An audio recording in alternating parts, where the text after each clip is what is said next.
नमस्कार, आप देख रहे हैं इंडिया न्यूज मध्य प्रदेश छत्तीसगढ़। मैं हूं आपके साथ स्वाति शुक्ला कुमार। बुलेटिन की शुरुआत करेंगे बड़ी खबर के साथ। भोपाल से बड़ी खबर, जहां पर मुख्यमंत्री डॉक्टर मोहन यादव के आज कई कार्यक्रम है। रीजनल इंडस्ट्री कॉन्क्लेव 2024 में होंगे वो शामिल, जहां पर उज्जैनी विक्रम व्यापार मेले में भी शिरकत करेंगे। विक्रमोत्सव सांस्कृतिक पर्व का वो शुभारंभ करेंगे। तो विक्रमादित्य वैदिक घड़ी का लोकार्पण करेंगे। साथ ही विक्रम पंचांग, राम राजा और अन्य पुस्तकों का लोकार्पण करेंगे। ओरछा के राजा राम ऑडियो सीडी का लोकार्पण करेंगे। तो वीर भारत संग्रहालय का भी शिलान्यास मुख्यमंत्री करेंगे। आईआईटी सैटेलाइट कैंपस उज्जैन का भूमि पूजन वो करेंगे। नियुक्ति पत्रों का वितरण कार्यक्रम के संबंध में बैठक लेंगे। उज्जैन से इंडस्ट्री एयर स्ट्रिप नीमच जाएंगे, जहां पर सीएम मोहन यादव आज नीमच में रोड शो करने वाले हैं और सीएम डॉक्टर मोहन यादव जन आभार रैली करेंगे, जो साथ ही विकास कार्यों की सौगात भी मुख्यमंत्री के हाथों मिलेगी।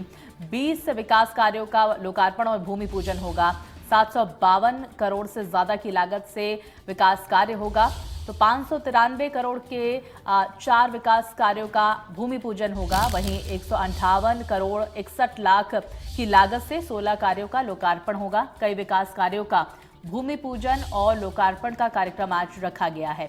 तो शाम 5 बजे एयर स्ट्रिप नीमच से पुष्कर जिला अजमेर आगमन और रात्रि विश्राम करेंगे।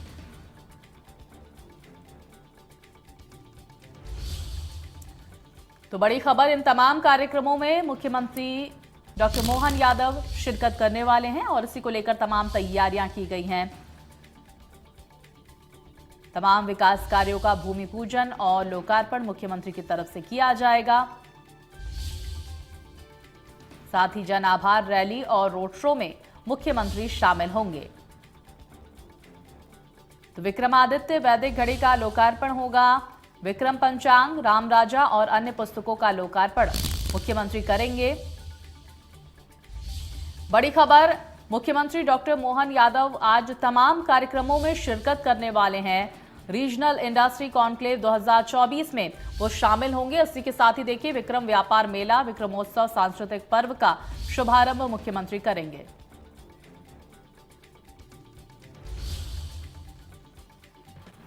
ज्यादा जानकारी के साथ मेरे सहयोगी प्रेम हमारे साथ जुड़ गए हैं। प्रेम, मुख्यमंत्री के उज्जैन दौरे को लेकर क्या कुछ जानकारियां सामने आ रही हैं? कहां कहां कई कार्यक्रम जो है वहां पर रखे गए हैं? क्या कार्यक्रम सबसे खास होने वाला है मुख्यमंत्री का, उसके बारे में क्या कुछ जानकारी? जी हाँ, निश्चित तौर पर मुख्यमंत्री एक दिन पहले दोपहर को ही उज्जैन आ चुके थे। करीबी वे कई कार्यक्रमों में शामिल हुए, परंतु सबसे खास बात यह है कि उनके पुत्र की वैवाहिक रस्में हैं। मुख्य कार्यक्रम उनका वैवाहिक कार्यक्रमों में शामिल होना ही है। बावजूद इसके वे शहर में कई विकास कार्यों का यहाँ पर भूमि पूजन और लोकार्पण करने वाले हैं। इसके अलावा स्थानीय कार्यक्रमों में शामिल भी हो रहे हैं। चूंकि कल उन्होंने जो नौ राज्यसभा सदस्य हैं, संत उमेश नाथ महाराज, उनका बीजेपी कार्यालय पर स्वागत सम्मान किया। इसके अलावा जो भाजपा का लोकसभा चुनाव प्रचार अभियान है, उसके तहत वॉल पेंटिंग भी की।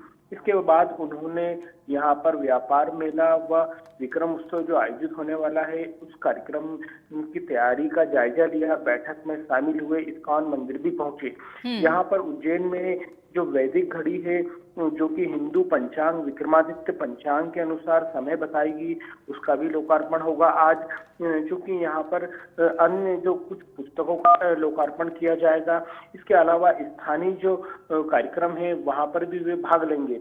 मुख्य कार्यक्रम तो जैसा कि मैंने बताया कि उनके पुत्र का विवाह की जो रस्में हैं उसमें उनका शामिल होना। इसके बाद वे दोपहर 1 बजे उज्जैन से नीमच के लिए रवाना होंगे, जहां पर वे रोड शो में शामिल होंगे और इसके अलावा लोकार्पण व भूमि पूजन के कार्यक्रम नीमच में भी हैं।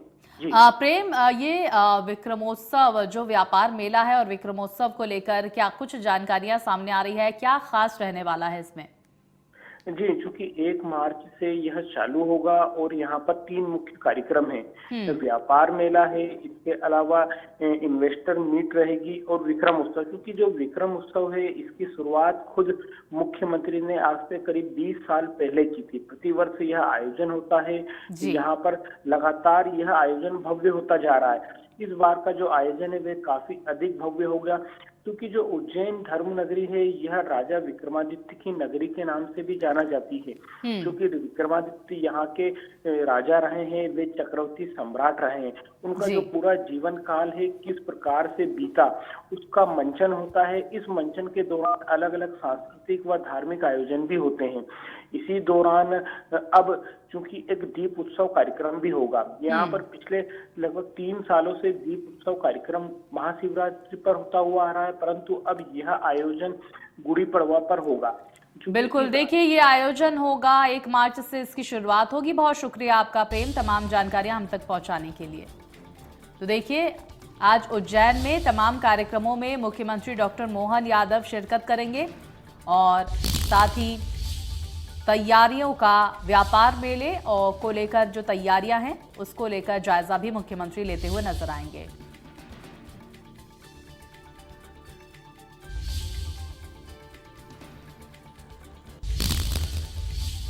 और भी विस्तार से जानकारी के साथ मेरे सहयोगी वैभव हमारे साथ भोपाल से जुड़ गए हैं। वैभव, देखिए आज उज्जैन और नीमच में तमाम कार्यक्रमों में मुख्यमंत्री शामिल होने वाले हैं और तमाम सौगातें देते हुए नजर आएंगे प्रदेशवासियों को।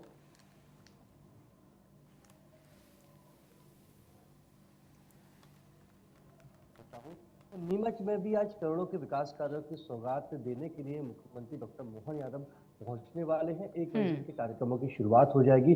जिस तरीके से बीजेपी को प्रचंड जीत मिली है विधानसभा चुनाव में, तो जीत को लेकर एक आभार यात्रा निकाली जाएगी, रोड शो निकाला जाएगा, जहां मुख्यमंत्री डॉक्टर मोहन यादव नीमच की जनता का हमें आभार करते हुए नजर आएंगे। इसके साथ ही करीब 750 करोड़ रुपए से ज्यादा के विकास कार्यों का शिलान्यास और भूमि पूजन भी आज मुख्यमंत्री डॉक्टर मोहन यादव करने जा रहे हैं। औद्योगिक क्षेत्र है झांझरवाड़ा, वहां पर जो श्रमिक होते हैं, जो कपड़े के लिए काफी फेमस है, तो वहाँ नई इकाइयों का जो सृजन किया जाना, उसका जो एक कार्यक्रम है भूमि पूजन कार्यक्रम, उसमें शामिल होंगे। इसके साथ ही एक कायाकल्प योजना के तहत एक सड़क लालपुरा तालाब, उसका भी भूमि पूजन किया जाएगा। इसके साथ ही कई शिलान्यास भी किए जाएंगे। जावत मनासा की हम बात कर लें तो कई सामुदायिक केंद्र खोले गए हैं, उप स्वास्थ्य केंद्र खोले गए हैं। मरीजों के जो मजदूर होते हैं, श्रमिक होते हैं, जो कपड़ा इंडस्ट्री में लगे होते हैं, उनके लिए शेड बनाया गया है, एक अस्पताल बनाया गया है 500 बिस्तरों वाला, तो उसका भी शिलान्यास किया जाएगा। तो आज नीमच की जनता को करोड़ों के विकास कार्यों की सौगात भी मिलेगी।